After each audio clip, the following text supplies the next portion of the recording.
Hi, everyone, listeners to the Well Vegan Travel podcast. I'm very excited to welcome Metali Deypurkaystha to the Well Vegan Travel podcast. Thank you so much for joining us today, Metali. Thank you for having me.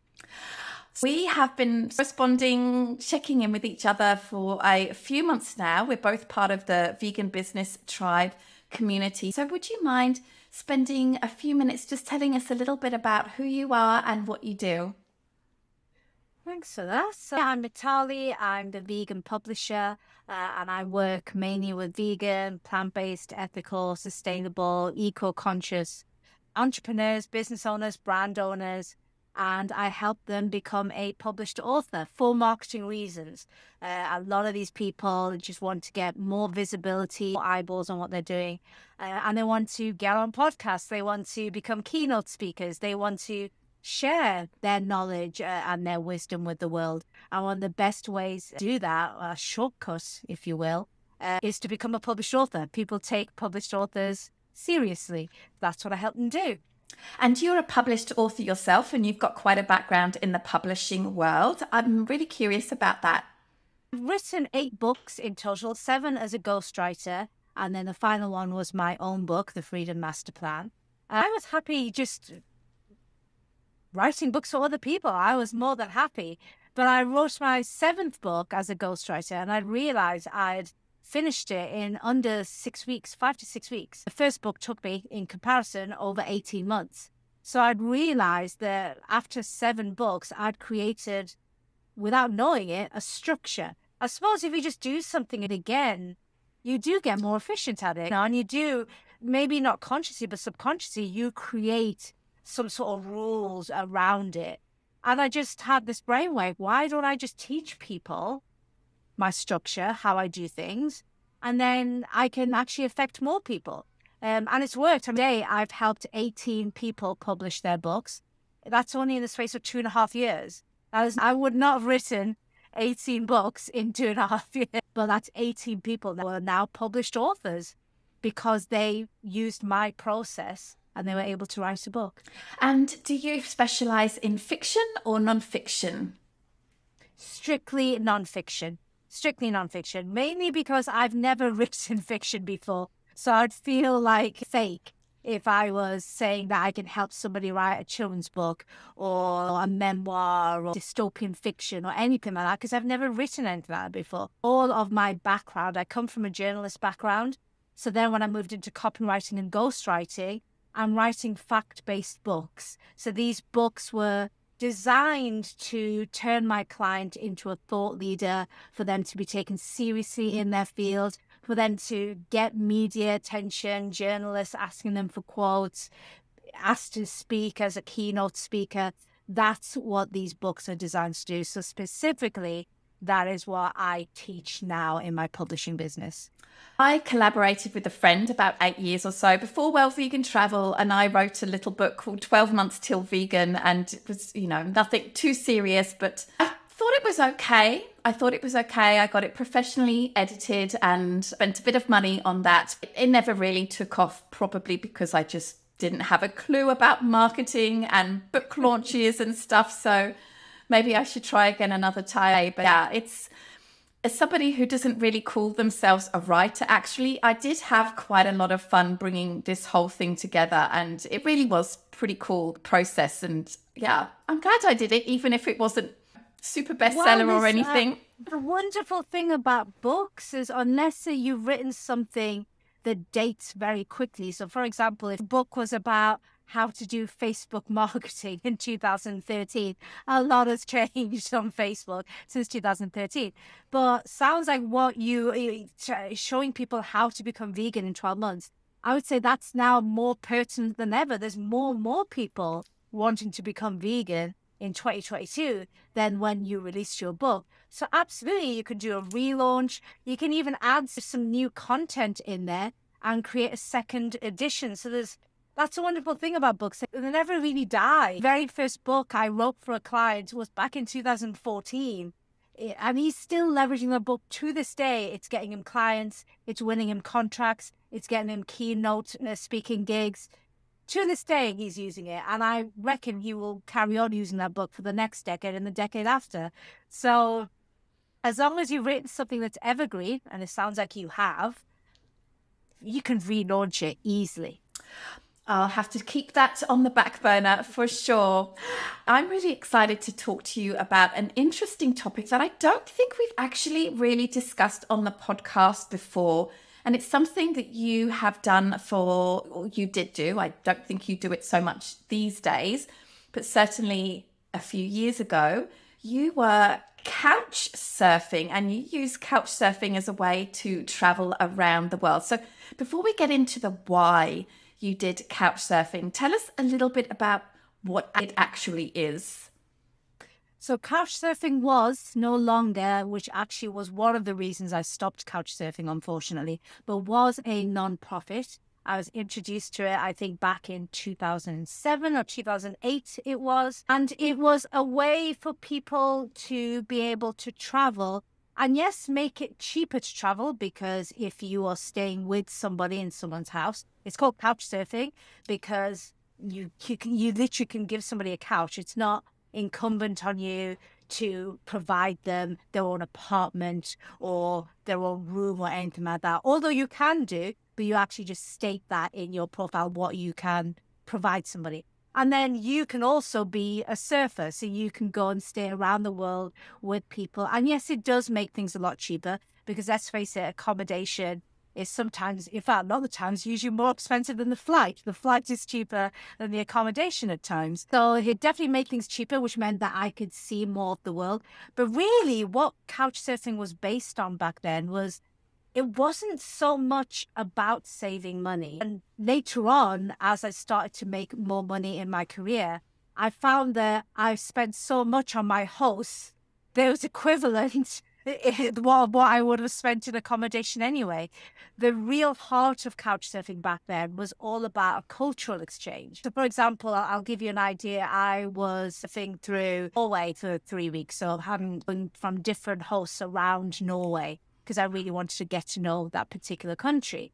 And one of my hosts, Bergen, in the southwest of the country, I didn't realize that while I was surfing with him, it was literally during the general election, the Norwegian general election.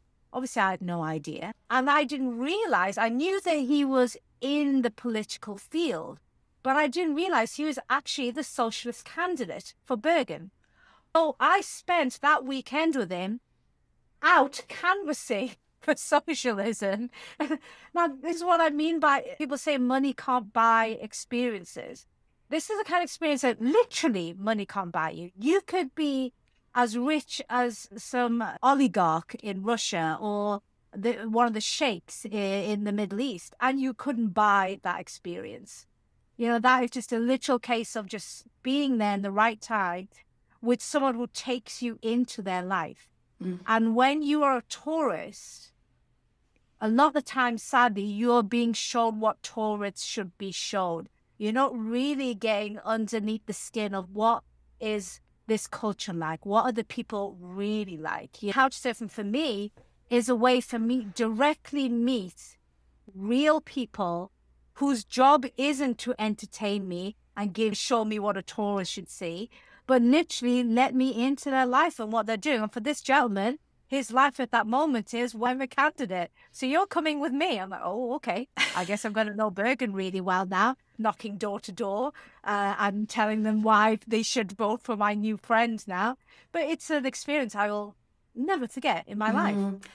As you have recounted that experience, it was reminding me of this incredible experience I had in Morocco when I was tour leading in Morocco. I had like a week off and I decided to go to this town that was a little bit off the beaten track, a little bit, I would say. And it wasn't couch surfing, but I just got chatting to this wonderful Moroccan young woman. She was a bit older than me, I would say.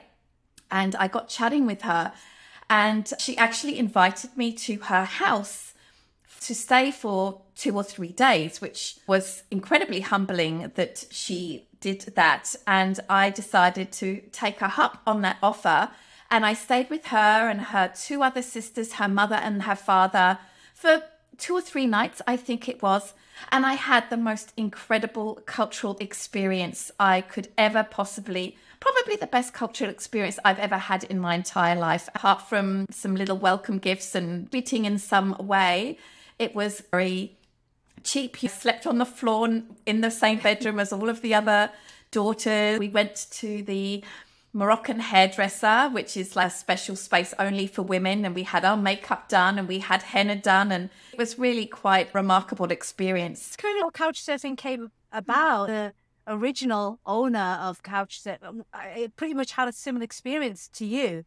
Problem he found was that you're now hoping that will just happen. You got lucky that you met this wonderful woman, and the whole reason this gentleman created Couchsurfing was to be more proactive about it, to actually facilitate these meetings of people who want to exchange cultures. And I love that. I'm still all about that. Unfortunately, Couchsurfing has become for profit, which it changed everything. It then started to become like a poor man's Airbnb. God love Airbnb. I use them all the time, but that's a completely different thing. Right. Airbnb is all about you need somewhere to stay.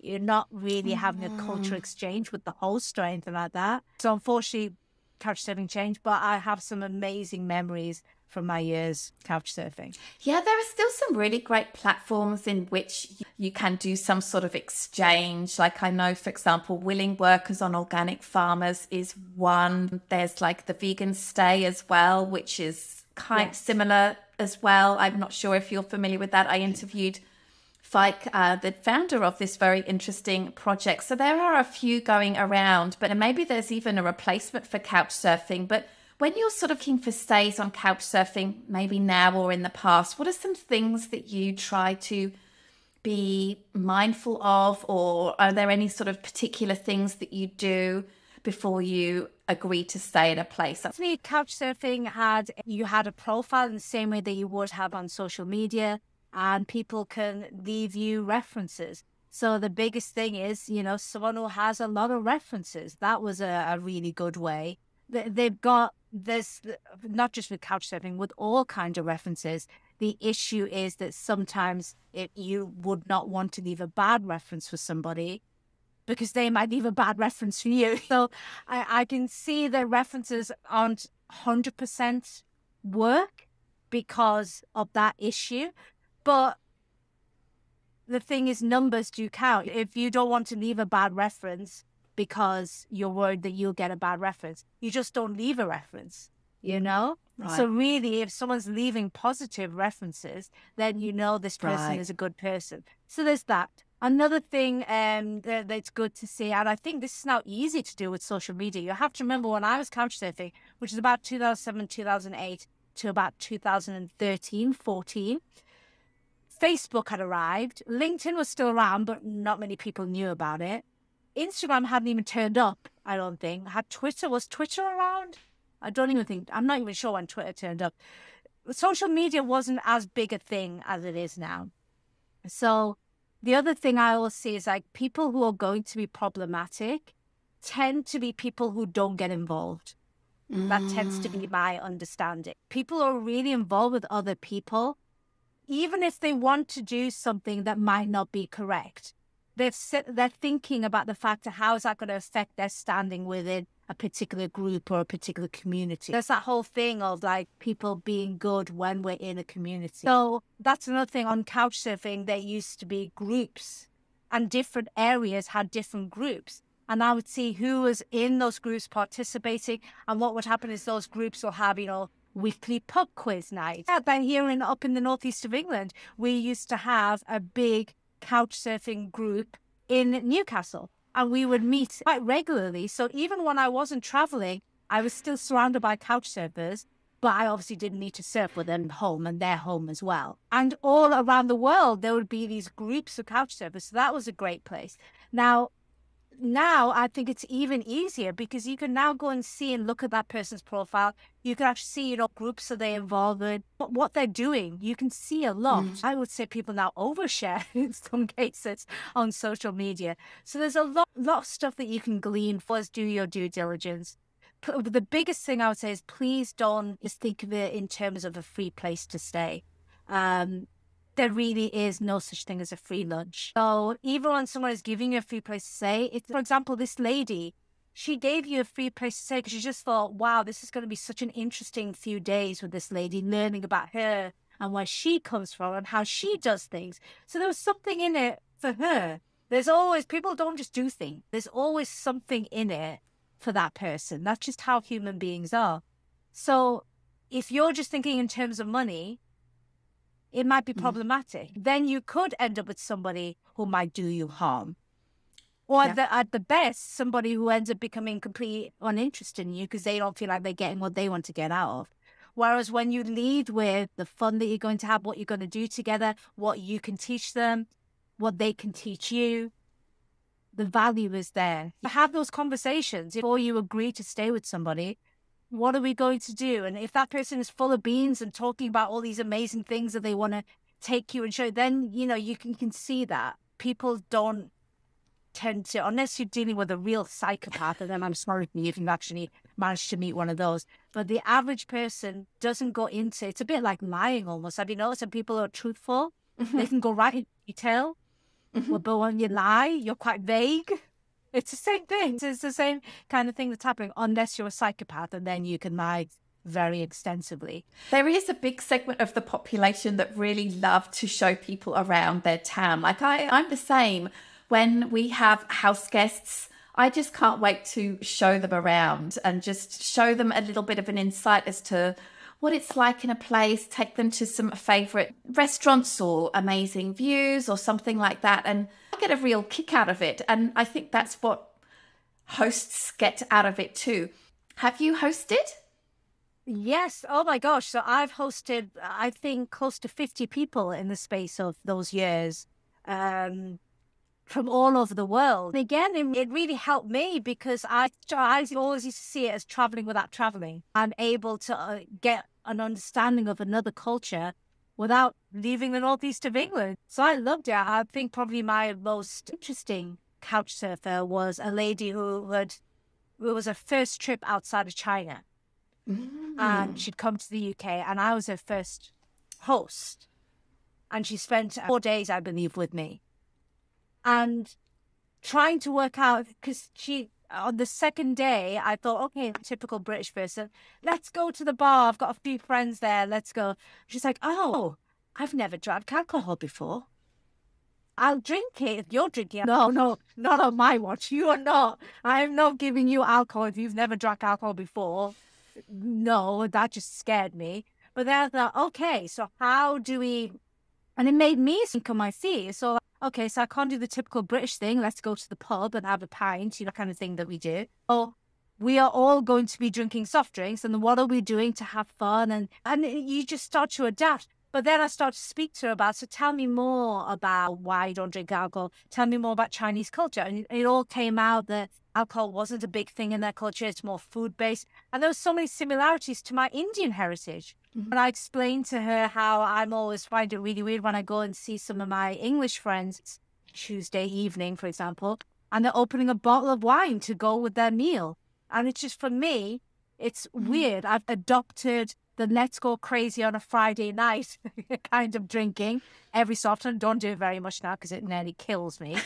But I didn't adopt the let's just drink alcohol periodically all the time. That bit of me has stayed very Indian because Indians don't do that. We'd rather have a cup of tea than a glass of wine, just not really bothered about beer or wine or anything like that, unless it's a big celebration and we're doing something. So then she says, oh, yes, I do have some Chinese friends who really do go have big nightclub nights and that sort of thing, but we don't have alcohol in the house. So it's all about just asking those questions. And then I always say there's far more things that make us similar to each other anywhere in the world than is different. Yeah, I would agree with that for sure. And you've couch surfed in many different places. Can you tell us some of the destinations that you've couch surfed in? So Morocco was one of them. So I've definitely been to Morocco. I've been all the way around Norway, Sweden, Denmark, several times in Germany, several times in France, and moved over to Asia, so parts of India, Thailand. I actually lived in Thailand for a while, and then also Cambodia, Myanmar, Laos, Singapore. And because of my career and I was able to get to a certain level of income, it got to a stage where I was probably spending just as much, if not more, on my host wanting to be that gracious surfer than I would have done if I just got accommodation, especially in Asia where accommodation tends to be cheaper than Europe anyway. But that's not what it was about. It was the experiences. I remember being in Kuala Lumpur and staying with a host. I was meant to stay with him for 2 nights, but then he told me that after I left, he is traveling inland into the country because he's going to his cousin's wedding. And he was like, well, you could stay a little bit longer. I could take you. So it's, you're like, oh my God, I've never experienced a Malaysian wedding. I was just so excited. Then, of course, we had to go. He's like, right, you can't wear Western clothes. I'm like, oh, you just tell me what I need to wear and I'll go wear it. So off we went. And then we had a really fun day going through the bazaars. And again, so a place that I would never found in Kuala Lumpur, because there's this whole marketplace behind the main city of Kuala Lumpur, behind the two, I forgot the name of the 2 big towers. Petronas Towers. But just behind that, there's this whole marketplace that the tourists don't even see because it's not signposted. It's where all the locals go to buy things. So I went there and I bought, like, it's called an abaya. It's like a full-length flowy dress. I've still got that abaya. I think it's beautiful. Money can't buy experiences. Still use it. Couchsurfing does have an app now. What you can do is, if you're in a country, it just uses location and it figures out where you are. And then it shows you all the people, all the couch surfers around you right now. So now I really use it just to meet people. I don't really use it to stay with people anymore. Like I said, it's changed now. It's before it was an outright ban on you taking any money as a host from a surfer. It really was all about cultural exchange. But then it started to change. I think it started to, or maybe want to compete with Airbnb. And then the quality, I started to find the quality of hosts started to drop. People who were in it for the money as opposed to the cultural exchange. So I stopped doing it. But I still use Couchsurfing just to find people. And it's wonderful because it means that wherever I go, even as a solo traveler, I've got new friends that I could be making. Do you have any other interesting couchsurfing stories to tell? Any duds or any really incredible ones? Gosh, I don't know if this is incredible, but it's probably the one that I met that I really felt, why have you not written a book? I was in Sicily. I was actually there for a friend's wedding. I just thought, if I'm going to go to Sicily, I always have this excuse that if I'm going to go there for a celebration or even a work event, I will then just take another week off after it to use that time to explore the country. If I'm going to spend all that money and time and effort getting somewhere, I might as well then stay there after the event and see the country. So I decided to spend a week after my friend got married just to explore Sicily. So I was there with a friend who decided to stay with me for an extra week. And we were just hungry. We were just walking in Sicily. Sicily is very tiring because it's all cobbled. So it's a bit like walking in Durham all day. I don't know if you know, Durham's like a cathedral city just half an hour away from where I live. And it's just all cobbles. So it can be wearing on your feet. Sound like a little alley. And then there was 2 restaurants. And there's one restaurant on the left, one restaurant on the right. And we just thought, well, it didn't really matter. They all seemed like they were doing really nice pizza and pasta. So I thought, let's go. So we ended up going to the one on the left.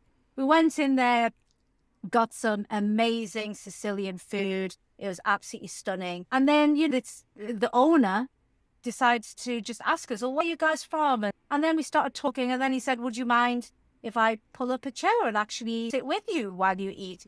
Yes, of course. So now he's talking. We finished our food. He then brings on another bottle of wine and says, I'm not charging you. You're my friends now. We're thinking, well, it'd be rude not to indulge really now. It's a gift. No, it's rude. So then another bottle came out. When now the restaurant is closed down, everyone's gone home. Even the staff have gone home. It's now about 12:30, half past midnight. But he just wants to talk to me and my friend. And then out comes his story because I start to ask him, tell me more about this restaurant. Like, how long have you had it? What made you want to create this restaurant? And et cetera, et cetera. And out comes this story that he is half Moroccan, half Sicilian. His mother is Sicilian. His father is Moroccan. And basically, this whole love story came out of how his father met his mother in Sicily, but they couldn't be together because she was Christian and he was Muslim. So they were the typical star-crossed lovers, really. And then what he used to do is to make an excuse to come and see her, because she had family and family would not be happy that he was seeing her. He would sell these amazing Moroccan tomatoes, which had so much flavor, more so than the Sicilian tomatoes. So he would basically make an excuse every couple of weeks to bring, and she was like, I need these tomatoes for cooking. And that is how they met. They basically conducted this whole relationship over the space of, I think, about 18 months, with him pretend selling these tomatoes to her so they could meet. And then she ended up running away with him to Morocco and getting married. And then finally, when both their families calmed down, they actually moved to Sicily. And they had him, the owner that I was speaking to. Now, both of his parents had died, but he commemorates them with using specific Moroccan tomato in all of his pizzas and all of his pasta dishes. What a great story. And I was like, why is this not on your, because I looked at his website, it's about nothing. I was like, people will come from far and wide to eat at your restaurant because of that story. Otherwise, you're just another restaurant. It was 50-50. I was going to go into that restaurant or the one across the street anyway. But if I'd known that story, I would have never mind. He would have been in competition. Even if there was a closer restaurant elsewhere, I would have walked to that restaurant just to taste those tomatoes that brought these amazing two people together, these star-crossed lovers. So that sort of always kicked in my head about, we have all of these amazing stories. I see that in my clients. You know, they'll come to me with a book idea, and I'll say, yes, okay, so this is a book idea, but obviously we need to humanize you as well. So the book shouldn't just be about, for example, your book. I've not read your book. I'll make sure I will now. But your book is all about how to become a vegan in 12 months. However, I hope you put a lot of yourself in there. And some people don't realize that they need to put their own journey, because people, yes, they want a solution to a problem, but they also want to get to know you. They want to know, who are you and why are you doing this? And that's where your personality can really shine. And this gentleman had this amazing story, this amazing personality. And his restaurant was great, but it was doing okay. It should have been packed to the rafters every single night. And it would be if you just shared that story. So I guess that was a big lesson, something I teach my clients now. Share your story, share your mission. Share why you do what you do and not just what you do. Yeah, that story, as you recounted it, you just did such a lovely job at recounting it. It feels like it should be a film as well. Can you imagine, with the Sicilian countryside? I love this tomato so much because it represented his parents. He even created infused oil with this tomato. And I had to buy a bottle. I was just like, well, that story. And it was something I've never thought of, like tomato infused oil. I've heard of like infusing with herbs and spices and stuff like that. But I was like, tomato, is that going to work? Oh my God, it's one of the most delicious oils. It's the kind of oil that you feel it's almost blasphemous to heat up. It's so beautiful. It should be left virgin, and you should just pour it on salad or bread or something. You should not eat it, because what an absolute waste that would be, because he just changes everything and the taste disappears. It was absolutely stunning. If he just put his story out there some way, I bet people come just to buy the oil. Do you happen to know the name of the restaurant off the top of your head?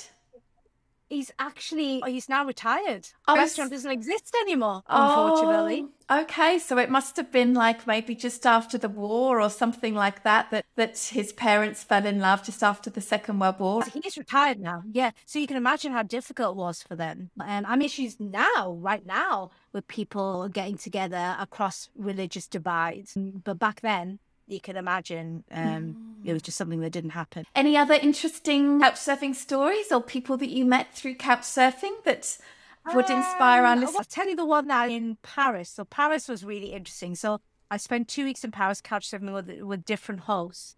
And what was really entertaining about Paris is they have these, what I don't know the French term, I don't speak French, but it translates to ghost stations. I think we have them in London as well with the tube. So there's stations where no trains go to anymore, so they're just ghost stations. However, in the UK, it's huge amounts of health and safety and all that kind of stuff. All those can't be accessed. And if there are access and you do anything there, you could be fined. There's usually signs saying if you trespass, you could be arrested, etc., etc. No such thing in Paris. Or it wasn't back then. I don't know if anything's changed now.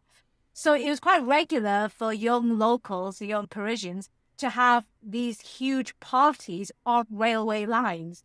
Remember, we did that, and we decided that we were just going to have this huge party in this ghost station, which was incredible. But then we ended up finding you can go in to where the station was, and you can put the music there, and suddenly you got these amazing acoustics. I heard music that I'd heard before many times in a completely different way because of the acoustics of being in a tunnel. Probably. Yeah, I actually follow this YouTuber. He's really cool. He's British, but he's based in Paris. He's called the Tim Traveller, like the time traveler, the Tim Traveller. And he's really interested in abandoned places or just quirky things. And he's done a few videos that explore these ghost stations in Paris, and they are extremely fascinating, actually. And sometimes there are actually tours of these. Like once a year, they'll open up to visitors so that you can go and check it out, and it's all safe and nicely organized and everything. But yeah, and it's through those connections that you have with these local people that you would have ended up there in the first place. And then the other funny one that I had was sort of backpacking around Sweden. And I just remember getting to Malmo, and it was just one of those unusually hot days. It was scorching. And I was with, I think, 8 Swedes. One of them was my host, and he brought his friend with him. They were all, as most Swedes are, very fair-skinned, very blonde. And they were literally burning, and not one of them had bought any sun cream. And then me, the only very dark-skinned person, brings out factor 50, and they're going, why are you got factor 50? And it's like, I must have known that I was going to be with a load of stupid Swedes who are going to be burning and risking skin cancer. I felt I was being charitable to Sweden that day. It's interesting, the places that you've couch surfed in are typically quite expensive European destinations like Switzerland and Scandinavia. I know it's not just about saving money, but what a great way to travel for perhaps a longer period of time than you normally could have done by couch surfing. And of course, you have to expend a little bit more effort and be a little bit more to exchange something. But yeah, what a great experience. I love it. I love it. I think the reason why because I think if you've just gone off traveling, and now I feel jealous of people now because there's so much opportunity to just work remotely now. So you can just go off. When I started couchsurfing back in 2007, 2008, although the internet was a thing, I definitely had the internet then, it really wasn't as evolved as it is now. So I was restricted in that I had to keep coming back for work.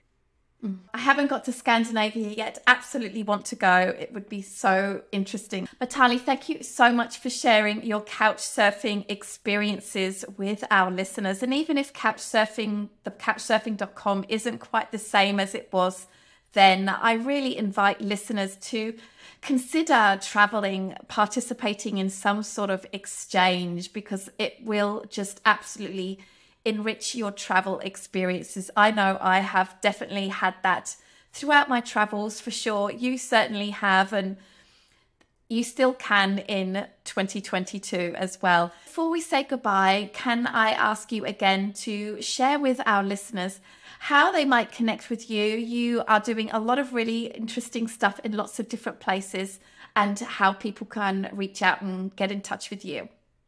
Best place to find me is just to my website, theveganpublisher.com. So it's theveganpublisher.com. And yep, you can get in touch with you there. Or you can find me on social media with a ridiculously long surname like Deypurkaystha. There really isn't. I've actually checked. My ego wanted to find out if there were any other Deypurkaysthas. And there are just my brothers and sisters.